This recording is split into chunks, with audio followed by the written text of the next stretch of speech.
Magandang araw mga kaibigan. Bigyan natin ngayon ng reaction, opinion itong article sa GMA News Online. Dito, makikita na natin kung ano yung government post, yung bagong posisyon na ibibigay kay General Torre kung tatanggapin niya. May idea na ako. Ito, title, Marcos offered Torre anti-corruption post, says John Vic Rimulya. Take note anti-corruption. Basahin ko lang. President Marcos Jr. has offered former PNP Chief Police General Nicolas Torre III another position related to the government's anti-graft efforts, Interior Secretary Rimulya said on Wednesday. According to Maris Omali's exclusive report on 24 Oras, Rimulya stressed that he and the president had nothing personal against Torre, who was removed as PNP chief after a difference of opinion with the National Police Commission over the assignments of senior police officials.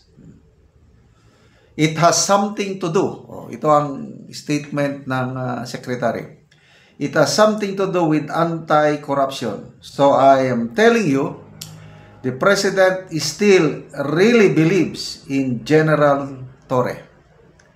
It is still enough that he be offered a position to fight corruption and to investigate corruption. So, ito pa. I think that shows you that a difference of opinion does not necessarily mean an end of a friendship, an end of a working relationship. It was just that. So, i-summarize lang natin yung pagsibak, lumalabas na ang dahilan yung nakikita, iba pa yung hindi nakikita kasi may mga behind the scenes daw, sabi ni Senator Lacson. May mga misteryong pangyayari. Ang nakikita lang yung Napolcom-isyo. Hindi gustong sumunod si General Torre sa gusto ng Napolcom, kaya sinibak siya. So nagkaiba lang sila ng pananaw, opinion na sinibak siya. Kaya lang, believe pa rin sa kanya si Presidente. Pati si Secretary Rimulya, ibig sabihin, believe pa rin. So inofferan nila ng posisyon. So ito na, anti-corruption. So, panahon ni PRRD, merong PACC, Presidential Anti-Corruption Commission, na nakakagulat dahil yun ang unang executive order ng Pangulong Marcos, dinisolve niya. Ibig sabihin, wala sa priority niya ang paglaban sa korupsyon. Ngayon, after 3 years ng kanyang administrasyon yan ang isa sa pinakamalaking problema niya, nakita niya, corruption. Lalo-lalo na sa DPWH and other government agencies. So gusto niya ng labanan. Ngayon, bibigyan ng posisyon si General Torre parang anti-graft buster. Alam nga naman na sa ombudsman, hindi naman siya pwede sa ombudsman dahil anti-graft din sa ombudsman. Ay, sandali. Hindi naman siya abogado. Kasi pwede siya sa ombudsman mag-investigate. Kailang, usually, mga ganyan. So, posible, ombudsman, kailang. NBI, pwede rin. Kailang, hindi rin siya abogado. Kaya ang nakikita ko lang, baka lang opinion ko lang ito, baka ang Pangulo, mag-create siya ng another Presidential Anti-Corruption Commission or iba ng pangalan. At ang head, si General Torre. Ano sa tingin nyo? Ibabalik yung PACC, ibang pangalan lang. So, another creation. Kasi executive order lang yan Yung PACC panahon ni PRRD, na-abolish dahil sa executive order. So, baka ngayon, about to be signed na yung executive order creating a specific body to investigate itong corruption issues, lalo na sa Yan ang nakikita ko. Now, kung ganyan ang mangyari, we are now on the right direction. Kasi yung mga corruption sa flood control projects, DPWH ang gumagawa, wala akong tiwala. Ganon din ang Kamara, mag-iimbestiga daw sila, hindi rin ako masyadong maniwala.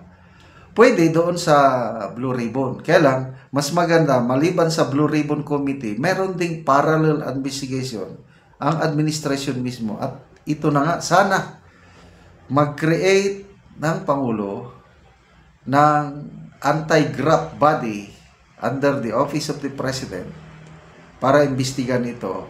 Para, ayun, bagay na bagay si General Torre na mangulo ng anong tawag mo dyan, commission, whatever, investigating body, independent.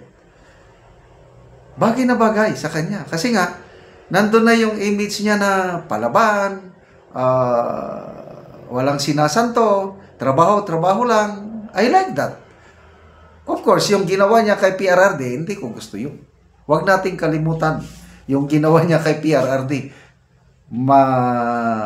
Mapapanagot siya doon kasi nasampahan na sila ng kaso sa ombudsman.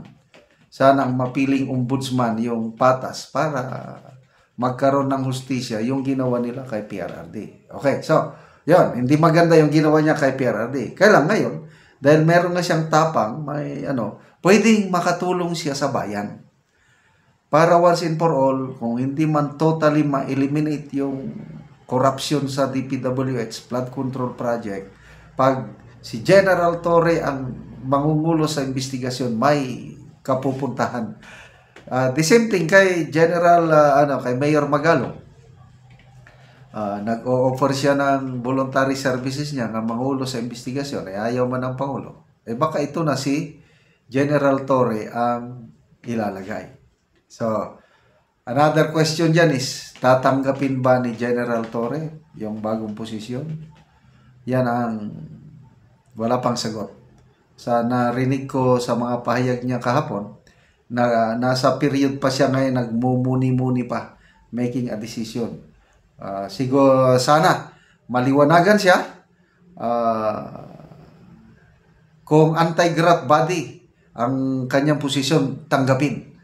Kasi nakikita ko makakatulong siya sa ating bansa. Diyan siya magagamit para itong mga tiwali sa gobyerno may katapat na sila.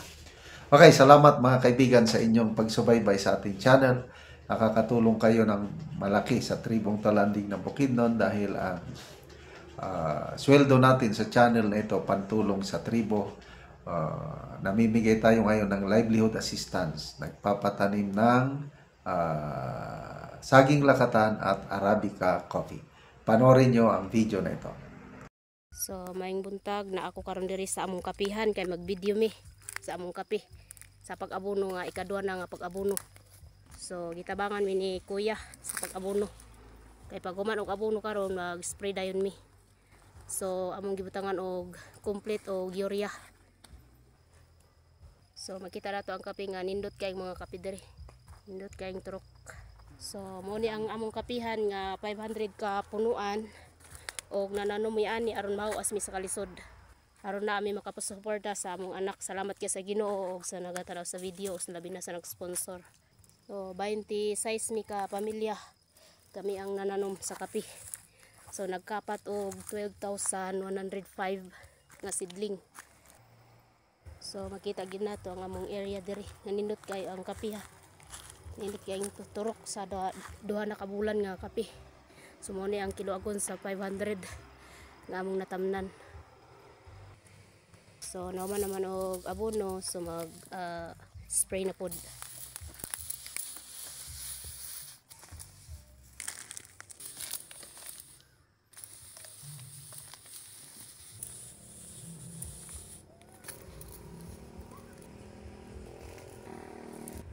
So mo na ni among kapihan nga human na og abono og human na pod og spray. So mo na siya ang nagduha na ka bulan. So nindot kayo.